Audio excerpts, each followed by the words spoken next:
Merci, merci, merci, mes chers amis, encore une fois ce soir, d'être encore ensemble dans ces directs. Je rends grâce à Dieu de nous avoir prêté vie.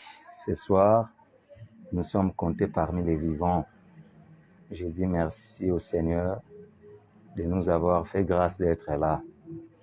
Alors ce soir, je vais continuer avec la même lancée. Vous savez, le monde est en train de traverser des moments très difficiles, particulièrement la RDC et dans l'est de mon pays. Il y a des choses horribles, il y a des choses qui se passent à l'est de notre pays qui ne fait pas jouir. Vous savez, ça fait plusieurs décennies que les familles meurent, ça fait plusieurs décennies que les sangs innocents coulent à l'est de la République et la communauté internationale les dit mots. Voyez-vous, une fois encore ce soir, je viens devant vous, mes chers amis, pour qu'on puisse parler, partager ces moments consacrés dans cette réflexion, mes chers amis, pour nos frères et sœurs de l'Est de la République démocratique du Congo. Mais ce soir, particulièrement, je vais m'adresser à mes frères qui sont à l'extérieur du pays, c'est-à-dire la diaspora. En particulier, je vais m'adresser à vous qui se sont engagés, soi-disant plutôt, à ces combats liés à la République. J'aimerais mieux m'exprimer en lingala pour que je sois bien compris et bien écouté par tout le monde d'ailleurs. Boyebi, il est arrivé un temps où Bino Bandekonanga la diaspora, particulièrement Bino ba combattant, bo se livraki na ba combat na ba front mingi. Moko ya front ezalaki likambo ya l'est. C'est-à-dire, vous avez beau crier ici pour que Kobanda na ba dirigeant bande ko diriger mboka batala nanu malamu makambo ya l'est de la République démocratique du Congo. Aujourd'hui, nous avons à la tête un digne fils du pays, oyo aye dès qu'a commis préoccupation na primordiale, ezalaki ko silisa, tope ezali ko silisa likambo ya guerre ya République parce que on en a assez. Makila etangi mingi nzoka ne mboka oyo etangisaka makila emonaka lipamboli te. Dès son avènement au pouvoir, le président a fait de l'affaire de l'Est son cheval de bataille jusqu'à aller dénicher makambo oyo nyonso ebombamaki ya mabe na cessé oyo tobandaki ko déplorer de peut-être il y a de ces choses-là oyo tobandaki ko yeba to pe ko comprendre te. Mais président Fachi ake kokundola yango abimisi yango na mpwasa oyo ezali ko cadrer na sens ya combat na bino. Mais cette nuit nalingaki na meka un peu ko interpeller conscience na bino bandeko bino ba combattant. Vous savez, en force de tout combattre, boko risquer bo anda ko combattre même mopepe et boko passer au travers ba fondamentaux o ezali ko sala lutte ya combat na bino. Mes chers amis, soki batu bazangi bomoko na kati na bango bakoki kotonga te, bakoki kokende liboso te, bakoki kosala eloko te. Voyez-vous, bino bandeko nanga boza kuna cette nuit au travers cette adresse nangana faire comprendre bino que oyebi lelo oyo comportement na bino et comme kotalisa, c'est comme si c'est vous maintenant qui étiez les agents de la balkanisation de la RDC. Je vais vous prouver pourquoi. Etinani nazali koloba boye. Mon adresse ezali kokene na sens ya ko réveiller encore davantage votre conscience pour que combat na bino ezala total parce que oyo bosala wana ezalaki juste éveil. Combat maintenant yango oyo to s'engager nango. Combat yango maintenant bandi. Oyo ezali kokende na front presque tout front médiatique front presque belé na koyi cité awa. Mais jusqu'aujourd'hui on ne sent pas bino bandeko oyo bozali na diaspora, surtout bino combattant oyo boloba soi-disant bosangageant na combat ya kolibérer l'est ya mboka na bino. Mpona nini nalobi ke ozali koriske se constituer lokola agent ya balkanisation. Eloko ya liboso, likambo ya liboso ezali bobanda kodeplorer awa ke non baautorité ya mboka bakotaka makambo ya l'est te, bakipaka makambo ya l'est te. Bota l'indice numéro 1.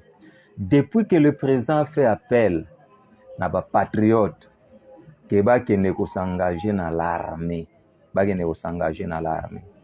jusqu'alors aucun membre parmi vous s'est déjà engagé dans l'histoire. Or tant bazali kolobela combat esukaka na musika te. Non. Tant ozali kolobela combat, il faut yeba que mboka na yo aliawa. Un patriote engagé au fait alandaka bifite te, alobaka na musika te. Le président s'est adressé en disant que bana mboka boya ko intégrer l'armée pour que ça la défense ya mabele na bino. Mais depuis bino bobanda kolobela combat, mais combat yango maintenant oyo République Mobimbe s'engager, boza s'engager te. Nani yango oyo auti poto atiki poto aye ko s'engager na combat ya République, na enrôlement, na cadre ya enrôlement au président à l'ancien à l'armée. Parmi vous là-bas, bino ba combattants, o bolobaka butu moi boza ko bundela mboka na bino. Parmi vous, combien se sont engagés? Yami Bale, avant ya kolonga toute une guerre, et à la likambo ya force contre une force. C'est-à-dire, bango kuna bazana bibundeli, bisope tozana bibundeli. Boyebi complot, et monani na miso que ezali complot ou ezala qui engagé contre la République, c'est-à-dire ezalo rola banami bale bazo bunda. Mais mokolo moko aya kangi mwana moko maboko pour que mwana moko abeta kai. C'est-à-dire nous sommes agressés à l'est de notre pays, pesi biso embargo ya minduki injustement. Ezala qui prémédité juste pour nous rendre faibles et qu'un petit pays a la prédominance du colon abisso. Heureusement, Dieu est vivant. Nzambala la raté, lelo oyo. En fait, ils n'ont pas pu réussir leur sale besogne. Mokonzi, aego bimisa makambonion son empoisa et lelo sali que to koti na processus ya défense pour na kokene ko défendre to pe ko libérer mboka na biso une fois pour toutes et puis ko la libérer parce que c'est chez nous, c'est notre terre. Nzamba pesa biso ango pour que to jouir nango, Nzamba pesa biso ango pour que to sunga en bonne escient, baninga msuso bakwe ko utape ailleurs, bazoya ko kota na kimia na makambo belé. Alors, bino bandeko nanga bato boza na niveau ya diaspora, to sombi mindo ke uti Turquie. Eye na France pour que ensuite ya na mboka bakangi yango kuna. Bakangi avion kuna. Na ebite kutulelo soki selon clause yango soki suki ndenge nini est-ce que l'avion a été déjà libéré ou pas, mais néanmoins na zongi place wana bakangi yango. Aucune action entreprise par vous. Oboganga kabutumo que vous êtes des combattants. Aucune action entreprise par vous pour nabo lukabo hausser le ton, bo sala ba marche bo mesani ko sala na makambo ezanga tina ya pamba l'air ba musicien bagenda ko beta ba concert na bango. Vous ne dites mot mes chers amis. Aucune action engagée pour nabo loba non na acte wana, pour nabo loba non na action wana. Oyo bomoni yango bien na miso na bino que c'est une injustice au bazali ko imposer na république na bino, o ezali agressé, o ezali assujetti na bato mabe, bazali ko terroriser, bazali ko boma ko silisa bato na l'est injustement rien que pour les richesses. Bolobi lokoti. Omoni bendis mi balé oyo na yego loba na bino na poko alelo que vous devez vous réveiller. Combat na bino, il faut ezala constituer na ba valeur. combat na bino to pe lutte na bino, il faut boyeba ko situer yango. C'est très important. On ne dit pas combat parce que bozo finga bakonzi, parce que bozo ko marcher inutilement na makambo ezanga tina, mais makambo nde yango. Makambo nde yango bino bandeko ba combattant, bandeko bozali banda. Depuis kaka République s'engager na action ya koluka maintenant ko kangola mboka na biso to pe ko libérer mboka na biso na nzela ba action mingi eza entreprise awa sur terrain. Bino kuna vous êtes resté la bouche bée, mais bovande ko ganga wa butu moi que vous êtes là à la défense de votre patrie. Venez vous enrôler ici dans l'armée. Venez botika kuna boya Libye ba Libyen ba sala kango. Ba Libyen ba sala kango. Quand il s'agissait bon guerre ango kuto bango pe baye ko bunda kuna et alaki ba guerre moko bon tala kaka ba guerre kizoba zoba, mais ils ont laissé là-bas ba ya na mboka na bango pona ko combattre. Mais bino kaka na musika. Donc les vrais combattants c'est nous qui sommes restés ici, hein? Les vrais combattants c'est nous. Donc na pokwa lelo na ngai na sala mo adresse ya moke oyo pona komeka ko conscientiser bino koloba que bamboka oyo bino bofanzi yango ndeza beaucoup plus à la base ya destruction ya mboka na biso. Mais pendant que vous êtes là-bas, botalisa mécontentement na bino, botalisa makambo susu eza normal te. Napesa bino wa indice moko, napesa bino indice moko. Pourquoi est-ce que notre pays il faut aller sous l'embargo? Pourquoi? Un pays avec tous ses branches militaires, tous ces groupes plutôt armés, où ils ont fonctionné na niveau à l'est, bazali ko boma batu butu moi, mais bapesa biso embargo. Vous ne comprenez pas que makambo euta musika, c'est là où vous êtes. Or il faut bosala ba marche na ba chancellerie na bango, bosala ba marche kuna place no boyali. Pour que botali sabango que non, nous venons d'un pays oyo tokoyepe kozonga okende kofanda kuna c'est chez nous. Et pas na bino za kuna te. Ya mosusu pour que na sukisa kaka na makambo etali bino bandeko nanga ba diaspora. Boyebi richesse o nzambe apesi mutu nyonso na se ya mokili oyo eza mabele na mabele na yo yango eza richesse numéro 1. Yango recommandation parmi ba recommandation o apesaki moto na jardin alobaki na ye assujettissez et gardez. Voyez-vous, mabele o nzambe apesi bino dès lors que bokoki ko tongango te selon votre vision, selon votre pensée, vous allez toujours un peuple dominé. C'est-à-dire, il y a un moment sala que bozo mona bamboka wana bozo kene kofanda kuna lola ba Eldorado na bino et vous laissez chez vous. Nzoka nde tango moto a voyage ka kenda ka pona ba principe mibale. Principe ya yambo ezali pona koteka. Principe ya mibale ezali pona kosomba. C'est-à-dire koteka intelligence, hein, koteka savoir aux anango, tu peux voyager pour aller vendre ça. Koteka na cadre ya affaire. Voyez-vous, koteka na cadre ba affaire.